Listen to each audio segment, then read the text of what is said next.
ನಮಸ್ಕಾರ ಎಲ್ಲರಿಗೂ ಮತ್ತೊಮ್ಮೆ ನಮ್ಮ ಯೂಟ್ಯೂಬ್ ಚಾನಲ್ಗೆ ಸ್ವಾಗತ ಸುಸ್ವಾಗತ. ಇವತ್ತಿನ ತರಗತಿಯೊಳಗೆ DSC 9 ಸೋಷಿಯಾಲಜಿದ ಪಿಪ್ಸಮ್ದ BA ಪಿಪ್ಸಮ್ದ ಸೊಸೈಟಿ ಆ್ಯಂಡ್ ಟ್ರೈಬ್ಸ್ದ ವೆರಿ ಇಂಪಾರ್ಟೆಂಟ್ ಕ್ವಶನ್ಸ್ ಅಂದರೆ ಪ್ರೀವಿಯಸ್ ಇಯರ್ ಕ್ವಶನ್ ಪೇಪರ್ ಒಳಗೆ ಯಾವ ಕ್ವಶನ್ಸ್ ಪದೇ ರಿಪೀಟ್ ಆಗ್ಯಾವು ಅಥವಾ ಯಾವ 99% ಈ ಸಲ ಕ್ವಶನ್ ಬರುವಂಥ ಪಾಸಿಬಲ್ಸ್ ಕ್ವಶನ್ಸ್ ತಾವು ಆ ಕ್ವಶನ್ಸನ್ನ ನಾವು ರೆಡಿ ಮಾಡೇವ್ರಿ. ಆ ಪ್ರಶ್ನೆ ಪತ್ರಿಕೆ ಅಥವಾ ಆ ಪ್ರಶ್ನೆಗಳನ್ನು ಈಗ ನೋಡೋಣ. ಫಸ್ಟ್, ಟ್ರೈಬ್ ಪದದ ನಿಷ್ಪತ್ತಿಯನ್ನು ತಿಳಿಸಿರಿ. ಈ ಪ್ರಶ್ನೆ ಎರಡು ಸಲ ಕ್ವಶನ್ ಪೇಪರ್ ಒಳಗೆ ಬಂದೈತ್ರಿ. ಟ್ರೈಬ್ ಪದದ ನಿಷ್ಪತ್ತಿ ಇದು ನಿಮಗೆ ಗೊತ್ತಿರಲಿ, ಇದು ರೋಮನ್ನಿಂದ ಬಂದಂತಹ ಪದ. ಈ ಟ್ರೈಬ್ ಪದದ ಬಗ್ಗೆ ನಾನು ಆಲ್ರೆಡಿ ಪ್ರಿವಿಯಸ್ ಕ್ವಶನ್ ಪೇಪರ್ ಏನು ಬಿಡಿಸಿದ್ದೀನಲ್ರಿ, ಆ ಕ್ವಶನ್ ಪೇಪರ್ ಒಳಗೆ ಎಕ್ಸ್ಪ್ಲೈನ್ ಮಾಡಿದ್ದೇನು ಈ ಪದ ಹೆಂಗೆ ಬಂತು. ಇದು ರೋಮನ್ ಪದದಿಂದ ಬರ್ತೈತಿ. ಅಲ್ಲಿ 3 ರಾಜಕೀಯ ಪಂಗಡಗಳು ಇರ್ತಾವೆ. ಆ ರಾಜಕೀಯ ಪಂಗಡಗಳನ್ನ ಗುರುತು ಸಂಬಂಧ ಇದು ಮಾಡ್ತಾರೆ. 12ನೇ ಶತಮಾನದೊಳಗೆ ಫ್ರೆಂಚ್ ಭಾಷೆಗೆ ಟ್ರೈಬು ಅನ್ನೋ ಪದಕ್ಕೆ ಬರ್ತೈತಿ. ಅಲ್ಲಿಂದ ಇದು ಮಾಡಿಫೈ ಆಗಿ ಇಂಗ್ಲೀಷಿಗೆ ಟ್ರೈಬ್ ಅಂತ ಬರ್ತೈತಿ. ಇದ್ರ ಬಗ್ಗೆ ಈ ಪ್ರಶ್ನೆಗಳ ಬಗ್ಗೆ ಆಲ್ರೆಡಿ ನಾನು ಪ್ರೀವಿಯಸ್ ಕ್ಲಾಸ್ ಒಳಗೆ ಡಿಸ್ಕಸ್ ಮಾಡಿದ್ದೀನಿ. ನಮ್ಮ ಯೂಟ್ಯೂಬ್ ಚಾನಲ್ದಾಗ ಐತಿ, ಹೋಗಿ ನೋಡ್ರಿ. ನೆಕ್ಸ್ಟ್ ಕ್ವಶನ್, ಆದಿವಾಸಿ ಸಮುದಾಯದ ವ್ಯಾಖ್ಯೆಯನ್ನು ನೀಡಿ. 3ನೇ ಪ್ರಶ್ನೆ, ಆದಿವಾಸಿ ವಿಸಂಸ್ಕೃತೀಕರಣ ಎಂದರೇನು? 4ನೇ ಪ್ರಶ್ನೆ, ಕುಲದ ವ್ಯಾಖ್ಯಾನವನ್ನು ನೀಡಿ. 5ನೇ ಪ್ರಶ್ನೆ, ಮಾದರಿ ಸಮೀಕ್ಷೆ ಎಂದರೇನು? ಮಾದರಿ ಸಮೀಕ್ಷೆ ಎಂದರೇನು ಅಂತ ಕೇಳ್ಬೋದು, ಅಥವಾ ದತ್ತಾಂಶ ಕೇಸ್ ಸ್ಟಡಿ ಬಗ್ಗೆನೂ ಕೂಡ ಕೇಳ್ಬೋದು. ನೆಕ್ಸ್ಟ್, ಕ್ಷೇತ್ರಕಾರ್ಯದ ಅರ್ಥವನ್ನು ನೀಡಿ. ನಿಮಗೆ ಕೇವಲ ಕ್ಷೇತ್ರಕಾರ್ಯ ಅರ್ಥ ಅಷ್ಟೇ ಕೇಳ್ಬೋದು, ಅಥವಾ ಕ್ಷೇತ್ರಕಾರ್ಯದ ವಿಧಾನಗಳು ಬರ್ತಾವಲ್ರಿ, ಯಾವುದರ ಒಂದು ವಿಧಾನದ ಅರ್ಥವನ್ನು ಕೂಡ ನಿಮಗಿಲ್ಲಿ ಕೇಳ್ಬೋದು. ಅದ್ರ ಕಡೆನೂ ಸ್ವಲ್ಪ ಲಕ್ಷ್ಯ ಇರಲಿ. ಯಾಕಂದ್ರೆ 2 ಸಲ ಅಥವಾ 1 ಸಲ ಕ್ಷೇತ್ರಕಾರ್ಯ ಕೇಳ್ಯಾರಪ್ಪ ಅಂತಂದ್ರೆ ಈ ಸಲ ಅವರ ಕ್ಷೇತ್ರಕಾರ್ಯದಲ್ಲಿ ಬರುವ ವಿಧಾನಗಳಲ್ಲಿ ಯಾವುದಾದ್ರೂ ಒಂದು ವಿಧಾನದ ವ್ಯಾಖ್ಯೆಯನ್ನು ನಿಮಗೆ ಕೇಳ್ಬೋದು.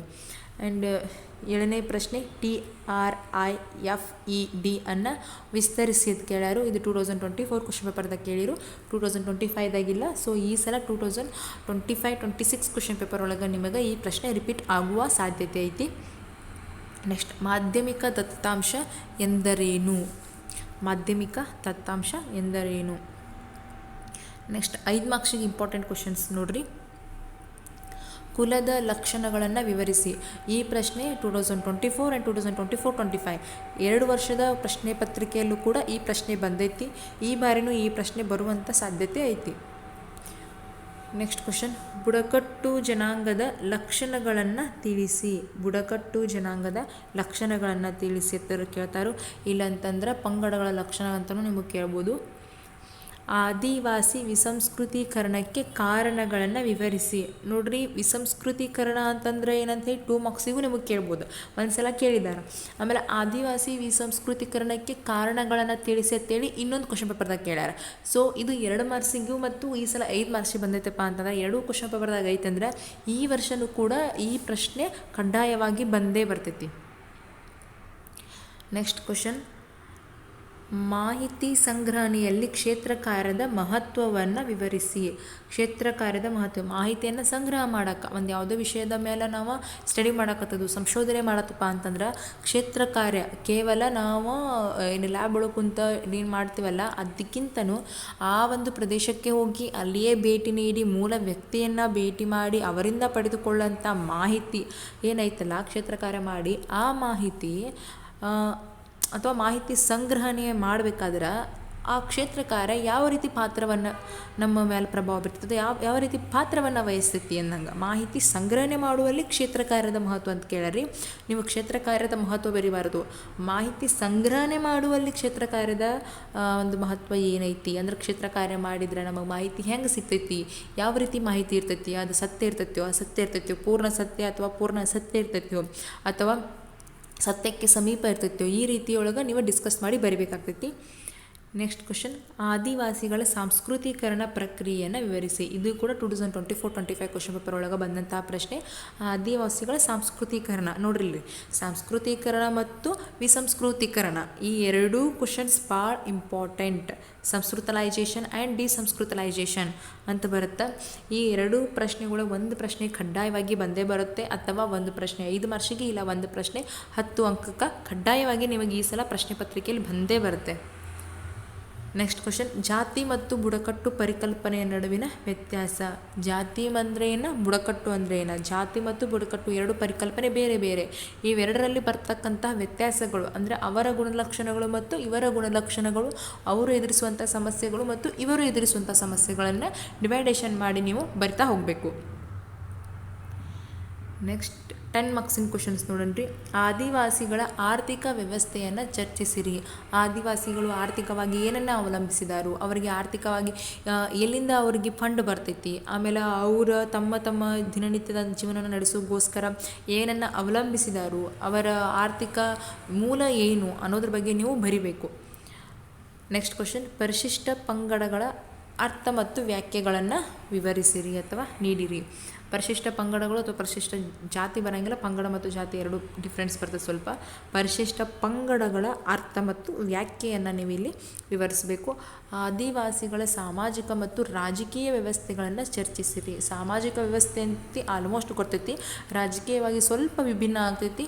ನಮ್ಮ ಜನರಿಗೂ ಮತ್ತು ಅಲ್ಲಿರ್ತಕ್ಕಂಥ ರಾಜಕೀಯ ವ್ಯವಸ್ಥೆಗೂ ಭಾಳ ಡಿಫ್ರೆನ್ಸ್ ಐತಿ. ನಮ್ಮಲ್ಲಿ ಇದ್ದಂಗೆ ಪ್ರಭುತ್ವ ರಾಜಕೀಯತೆ ನಮ್ಮದಾದ್ರೆ ಅವರಿರ್ತಕ್ಕಂಥ ರಾಜಕೀಯ ನೆಲೆಗಳು ಅಥವಾ ರಾಜಕೀಯ ಮೂಲ ಬೇರೆನೇ ಇರ್ತೈತಿ. ಆಮೇಲೆ ಸಾಮಾಜಿಕತೆಯು ಕೂಡ ಅವರು ನಮ್ಮ ಆಧುನೀಕರಣಕ್ಕೆ ಒಗ್ಗೋಕೆ ಇಷ್ಟಪಡಂಗಿಲ್ಲ. ಅವರು ತಮ್ಮದೇ ಆದ ಸಂಸ್ಕೃತಿ, ತಮ್ಮದೇ ಆದ ಒಂದು ಪರಂಪರೆಯನ್ನು, ಅವರ ನೀತಿ ರಿವಾಜುಗಳನ್ನು ಅದನ್ನು ಮುಂದುವರಿಸ್ಕೊಂಡು ಹೋಗೋಕೆ ಅವರ ಪ್ರಯತ್ನ ಮಾಡ್ತಿರ್ತಾರೆ. ಸೊ ಅದಕ್ಕೆ ಅವರ ಸಾಮಾಜಿಕತೆ ಮತ್ತು ರಾಜಕೀಯತೆ ಯಾವ ರೀತಿ ವಿಭಿನ್ನ ಐತಿ ಅನ್ನೋದ್ರ ಬಗ್ಗೆ ನೀವೇನು ಮಾಡಬೇಕು, ಆ ವ್ಯವಸ್ಥೆಗಳ ಬಗ್ಗೆ ಇಲ್ಲಿ ಉತ್ತರವನ್ನು ಬರೀಬೇಕು. ನೆಕ್ಸ್ಟ್, ಆದಿವಾಸಿಗಳು ಎದುರಿಸುತ್ತಿರುವ ಪ್ರಮುಖ ಸಮಸ್ಯೆಗಳನ್ನು ತಿಳಿಸಿ. ಆದಿವಾಸಿಗಳು ಏನೇನು ಸಮಸ್ಯೆಯನ್ನು ಎದುರಿಸಕತ್ತಾರೋ ಈ ಆಧುನಿಕ ಜಗತ್ತಿನಲ್ಲಿ.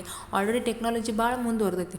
ಅದಲ್ಲದೆ ಕಾಡಿನೊಳಗೂ ಕೂಡ ಅವರು ಅನೇಕ ಸಮಸ್ಯೆಗಳನ್ನು ಎದುರಿಸ್ತಿರ್ತಾರೆ. ಅವ್ರು ಎದುರಿಸ್ತಕ್ಕಂಥ ಸಮಸ್ಯೆಗಳು ಯಾವ್ಯಾವು ಅನ್ನೋದರ ಕುರಿತು ನೀವು ಇಲ್ಲಿ 10 ಅಂಕಕ್ಕೆ ಸಂಬಂಧಪಟ್ಟಂಗೆ ಬರೀಬೇಕು. ಈ ಪ್ರಶ್ನೆ 2 ಸಲನೂ ಕೂಡ ರಿಪೀಟ್ ಆಗಿತ್ತು. 2024 question paper and 2024-25 question paper. ಈ ಎರಡು ಪ್ರೀವಿಯಸ್ ಇಯರ್ ಕ್ವಶನ್ ಪೇಪರ್ ಒಳಗೆ ಈ ಪ್ರಶ್ನೆ ರಿಪೀಟ್ ಆಗೈತಿ. ಈ ಬಾರಿಯೂ ಕೂಡ ನಿಮಗೆ ಈ ಪ್ರಶ್ನೆ ಬರುತ್ತೆ, ಯಾಕಂದ್ರೆ ವೆರಿ ಇಂಪಾರ್ಟೆಂಟ್ ಕ್ವಶನ್ ಆಗೈತಿದ.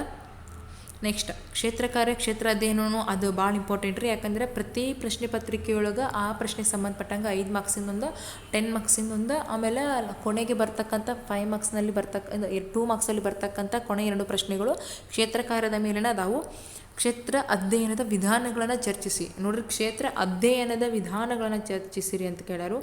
ನೆಕ್ಸ್ಟ್, ಕ್ಷೇತ್ರ ಕಾರ್ಯದ ಮಹತ್ವವನ್ನು ವಿವರಿಸಿ. ಕ್ಷೇತ್ರ ಕಾರ್ಯದ ಮಹತ್ವ ಇದೇಗಿನ ಪ್ರಶ್ನೆ ಒಳಗೆ ನಾವು ಏನು ನೋಡಿದ್ದು ರೀ, ಮಾಹಿತಿ ಸಂಗ್ರಹಣೆಯಲ್ಲಿ ಕ್ಷೇತ್ರ ಕಾರ್ಯದ ಮಹತ್ವ ನೋಡಿದ್ದು. ಇಲ್ಲಿ ಏನ್ರಿ, ಕ್ಷೇತ್ರ ಕಾರ್ಯದ ಒಟ್ಟಾರೆಯಾಗಿ ಕ್ಷೇತ್ರ ಕಾರ್ಯದ ಮಹತ್ವ ಏನೈತಿ ಅನ್ನೋದನ್ನು ನೀವಿಲ್ಲಿ ಬರಿಬೇಕಾಗೈತಿ.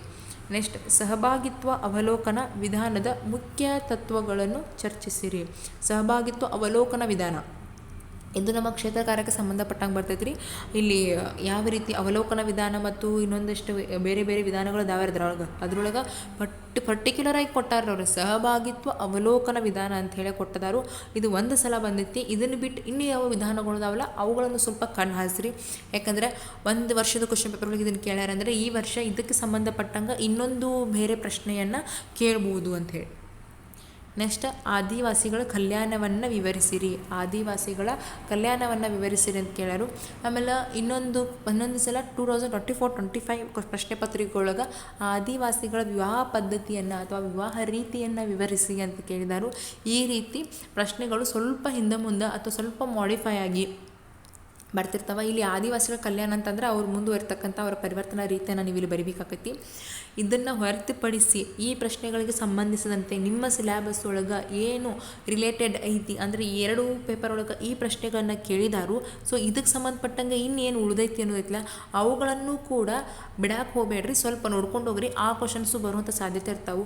ಆದರೆ ಈ ಪ್ರಶ್ನೆಗಳಲ್ಲಿ 99% ಕ್ವಶನ್ಗಳು ರಿಪೀಟ್ ಆಗುವಂಥ ಸಾಧ್ಯತೆ ಐತಿ. ಅದಕ್ಕೋಸ್ಕರ 2 ವರ್ಷದ ಪ್ರಶ್ನೆ ಪತ್ರಿಕೆಗಳನ್ನು ನೋಡಿ ನಿಮಗೆ ಈ ಪ್ರಶ್ನೆ ಪತ್ರಿಕೆ ಅಥವಾ ಈ ಪ್ರಶ್ನೆಗಳನ್ನ ರೆಡಿ ಮಾಡಿದ್ದು. ಇದರಿಂದ ನಿಮಗೆ ಸಹಾಯ ಆಕೈತೆ ಅಂತ ಅನ್ಕೋತೀನಿ. ಸಹಾಯ ಆಗಿದ್ರೆ ಅಥವಾ ಆದರೆ ಒಂದು ಲೈಕನ್ನು ಕೊಡ್ರಿ. ಇನ್ನು ಯಾರು ಸಬ್ಸ್ಕ್ರೈಬ್ ಮಾಡ್ಕೊಂಡಿಲ್ಲ ದಯವಿಟ್ಟು ನಮ್ಮ ಚಾನಲ್ನ ಸಬ್ಸ್ಕ್ರೈಬ್ ಮಾಡ್ಕೊಡ್ರಿ, ಆಮೇಲೆ ಲೈಕ್ ಮಾಡಿರಿ. ಮತ್ತು ಮುಂದಿನ ತರಗತಿಯಲ್ಲಿ ಮತ್ತೊಂದು ಪ್ರಶ್ನೆ ಪತ್ರಿಕೆ ಅಥವಾ ಮತ್ತೊಂದು ವಿಷಯದೊಂದಿಗೆ ನಿಮ್ಮ ಮುಂದೆ ಬರ್ತೀನಿ.